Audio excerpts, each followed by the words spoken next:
Hi everyone, I'll be reporting about discipline and cohesion in political parties in democracy. So the objectives of this report to analyze what is discipline and cohesion in democratic party, understanding its purpose and effects, to study the importance of discipline and cohesion in democratic party. So understanding discipline and cohesion. So first we must understand the word cohesion and discipline. Cohesion, the action or fact of forming a united whole. So it is very simple to understand, guys, that doing things together is a cohesion or forming united as a whole. Second is discipline, the practice of training people to obey rules or a code of behavior using punishment to correct disobedience. So these two are primary part of a political party. So legislative party discipline and cohesion. So let us understand why is it important. Discipline and cohesion are important phenomena in the study of political system because it is really difficult, if not impossible, to consider their electoral and legislative roles usefully. So they have these two have very important roles in a party to create a party successful and to understand how it works, a party system in democracy. Without cohesive or disciplined parties, government survival in parliamentary system is threatened because executives and legislative powers are fused, while in separated system precedent basis of legislative support becomes less stable. Why? Because a political party is composed of its members. It has its political leader, political party leader, party list leader, and it will control everything. And the winning, the the person they choose to be elected, if they win, their goals and vision and mission can be applied in the state. The mission of this party, specifically, for example, the PDP Laban, they are planning to do a build program or other activities that the party wants to, or a law that they want to propose. If their party is successful, then their candidates can win. So those goals of the specific party is applicable when when the members of the party are in cohesion. So the purposiveness and political parties, in order to achieve their goals, they typically join and work within political parties because parties offer the possibility of structured collective action with like-minded core partisans, instant access to an identification with a brand name.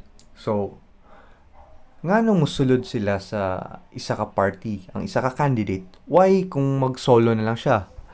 So the problem when you are independent party, you don't have any party, independent ka. There is a big problem because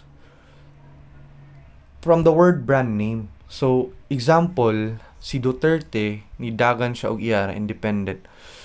Ang supporters maglisod siya kuha sa iyang mga supporters because ang kanang mga supporters niya nara sa Davao ang mostly nakaila sa iya. So kung mo join siya sa isa ka specific party, which is combination sa other nga mga lugar nga provinces nga mga kanang mga candidates pod, mo nang ilaha ding i-compile ilahang mga vision and mission, their goals, their activities nga gusto i-propose, ilaha pong mga law, batas na ilang i-propose, mo na magkauban sila para doing things collective action. Mas dali ilahang mahimo nila ilang goal and mas effective sila sa in terms sa voting system because kada lugar na ay candidates. So when you are part of that nga party list, probably most likely nga members adto nga mga party list is mag-vote gid sa imo,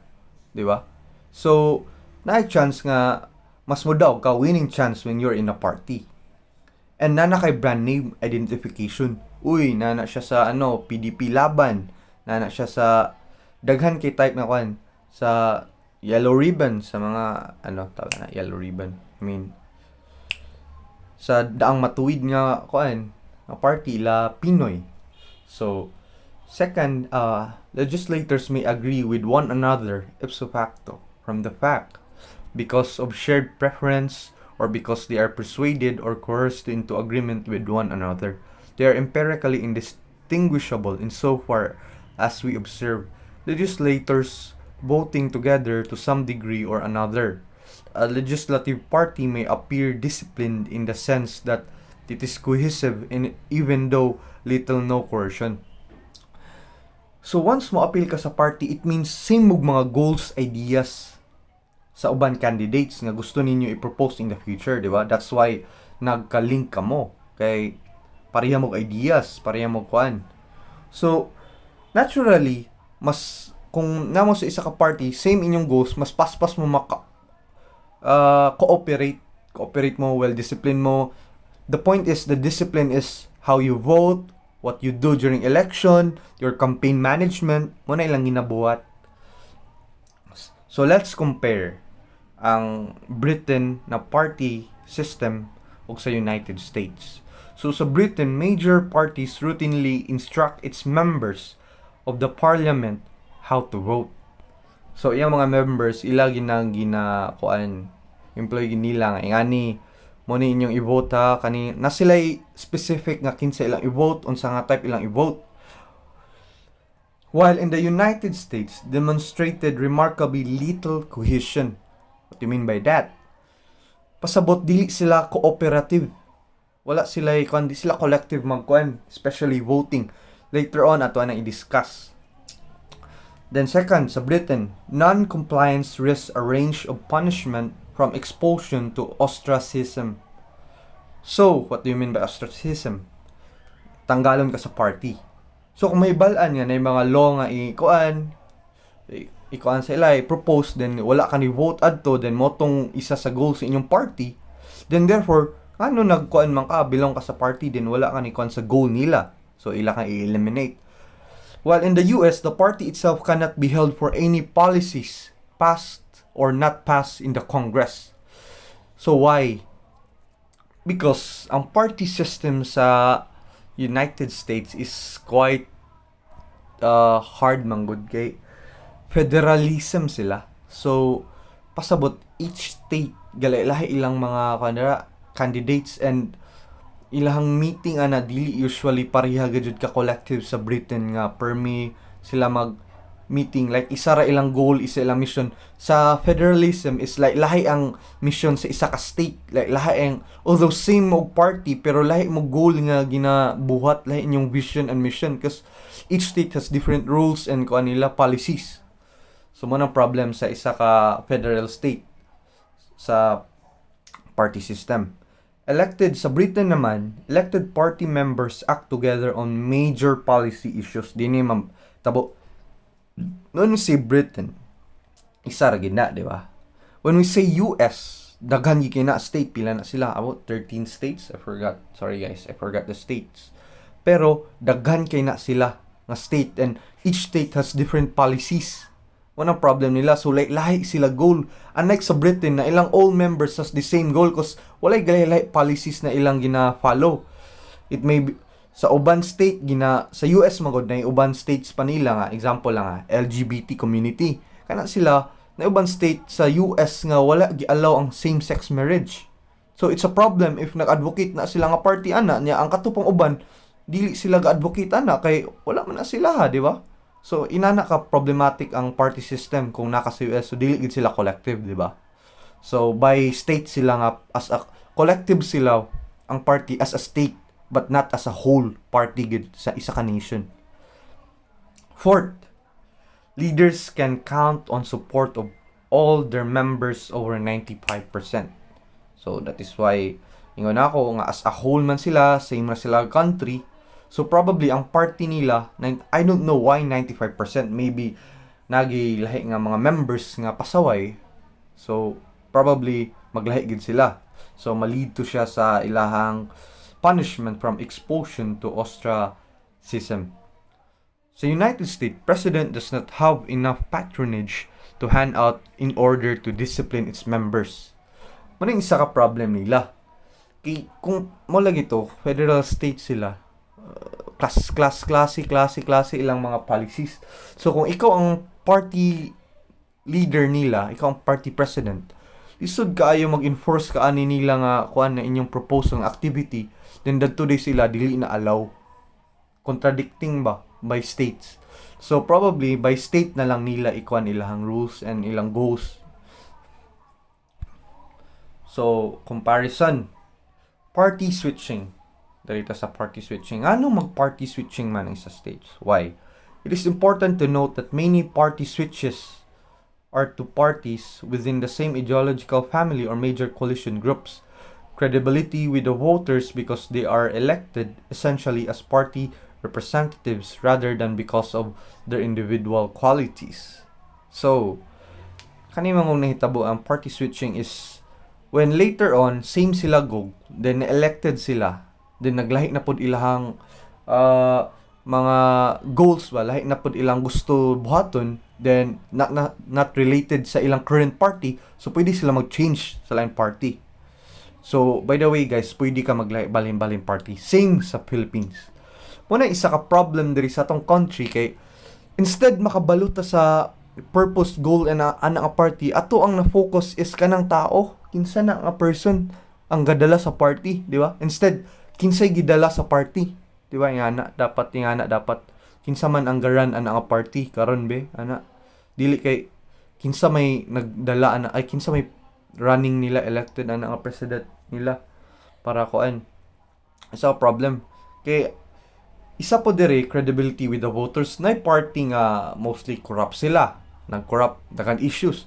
So kung magstay ka adto nga party imong credibility as a candidate dako chance mapildi ka kay di unreliable man yung party, dagan ki issues, dagan ki manahuman na mga activities palpak, so probably mo balinggig ka. They are persuaded to switch by combination of policy consideration are better and better electoral opportunities which might be related to constituency demands. So manani may tabo, if ang isa ka party is very successful silang activities, silang goals na nga buhat ganila, then ang isa ka candidate, future candidate or running again na candidate, gusto niya mas dako yung winning chance, hindi dato gid siya mobalhin, di ba? Kailangan niya ang electoral opportunities, combination of policies, mas ganahan siya sa idea dadto nga party. So mo to yang i-follow. Consequences of switching or the threat of switching are the party leaders become less able to develop coherent policy agendas, less able to forge intra and inter-party majority governing coalition, and less able to impose strong constraint on their co-partisans. Mo yung problem if mag party switch mo. Kay sa sige ni if you always always ka mag-change ng party, marakag wala na kay goal at the end of the day because wala pa gani mo na finish na sila nga mga activities sa goal na party, nag-change na po ka, so per min lang ka try at the end of the day wala na kay cohesion, wala na kay kuan, kay dili naman ka kuan, pataka na lang ka kuan ba, dagan na kay imong kakasudlan. So system stability and maturity sa isa ka party ni. Legislators need time and resources to build party and other organizations and to coordinate agreement around a common program. So to build a strong party, it needs time, agreement. Na sila yung mga agreements, usually mag-create of parties, mga elites ginamang kwan, kasi sila man ang mag-fund, di ba? Sa isa ka party and its members. Without funding, ang party di na mag-exist. So, kailangan na sila mga agreements, policies nila, ng ilang gusto ikwan, same sila og mga goals.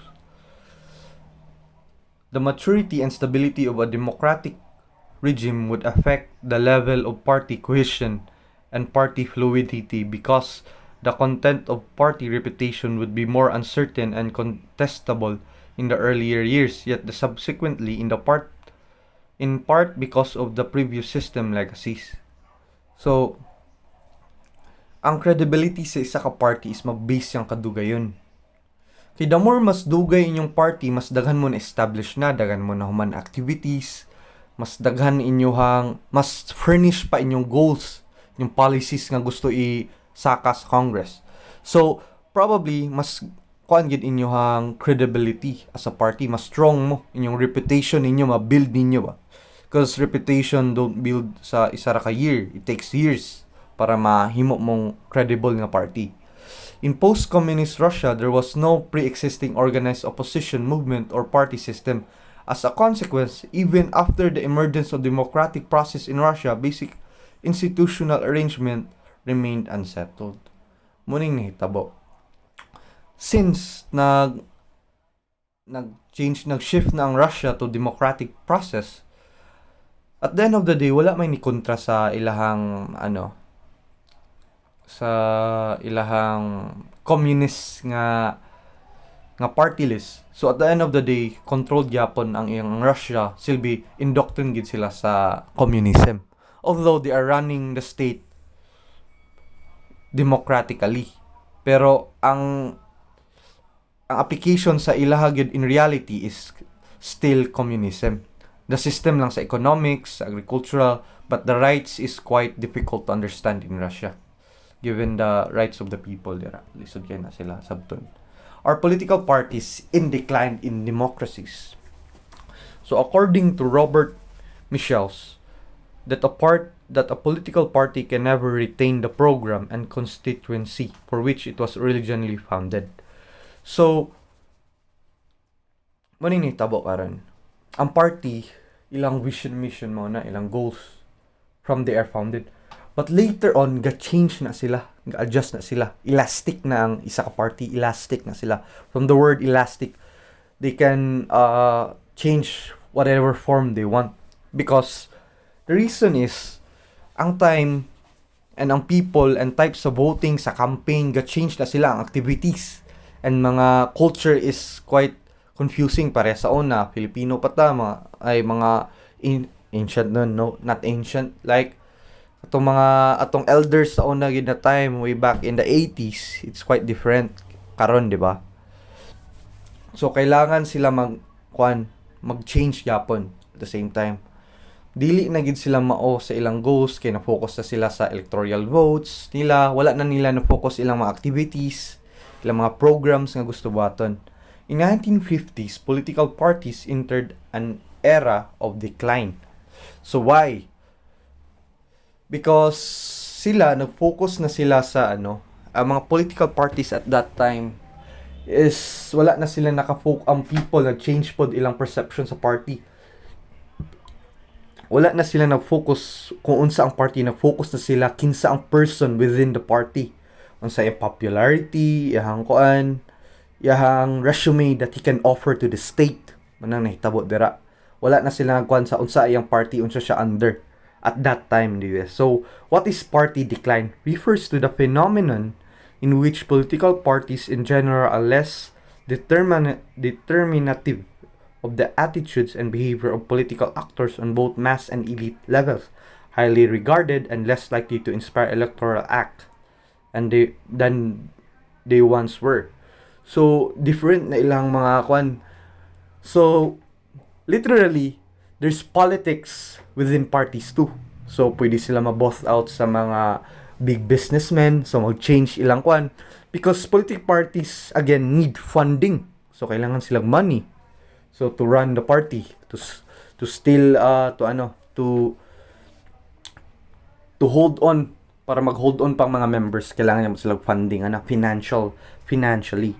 So, isa sa akong example dira, ngano ga-change sila. Wala sila nag-focus silang own programs and goals. Probably for me, ang nag-focus na tingali gid na party until now sa ilahang mga goals is the Communist Party. Even though wala na communist state, but the practices sa Communist Party is still the same. Some take it further, mga rebellion, di ba? Rebellion ang tawag sa Communist Party nga wala na against na sila sa state ilang ginabuhat. Pero still, same ra gyapon na ilang gina-practice ron, gina-fight nila ang communism, ilang programs. The party remain effective part of the democratic process. So until now, ang political parties is still effective. Why? Because as an independent, kung independent ka na candidate, probably more chance of losing. Because political parties are like na siya, nangugat na siya sa ato ang in democratic states, nangugat na siya. Pasabot ang mga tao na use na sila and the system, the way gigamit ang system is kanang furnish na kina siya. So when you are part of the party and other members and its followers will vote for you, di ba? Basic na, nga na naka-simple. So that's why it's still effective currently karon. So in conclusion, through understanding importance of political parties, we can better understand the dynamics of intra-party cohesion within the legislators. In particular, we learned that there are many benefits for legislators in affiliating and cohering with their parties. There are also many costs, which in certain circumstances they are unwilling to bear. When, however, attempts are made to test the theory empirically in the cross-national comparative research design, two common and intractable problems emerge. One is an inability to devise common and reliable measure of intra-party cohesion, the dependent variable. So, until now, lisod po nato i-measure ang cohesion sa isa ka party internationally and nationally cause ga-differ man gud sila. So, di nato na ma-research ilang kay especially sa tong country, Philippines. Dagan kita party list pero wala ta kabalo sa ilang goal. We cannot understand them. Maybe ang uban ma-understand nato, pero usually the majority of the people in our country do not know unsa ang purpose ang political party. They just know the candidates running in that party, di ba? So there are consequences when you are part of the party. You must follow the rules, the discipline, and breaking the rules would lead to expulsion, di ba? So what do you mean follow the rules and their discipline? Which means, kung unsa ang goal sa party, na sila activities diri, na mga, kung ikaw elected na ka, so na sila i-propose na mga law, so, dato imo gina-fight, di ka mag-vote, magkuan ka dira. Kung dili na nimo i-vote, dili ka mo kuan sa ilang mga kuan, so ma-expose ka sa ila. So, to ostracism, lead to ostracism. So guys, hope na sabtan ninyo. Thank you.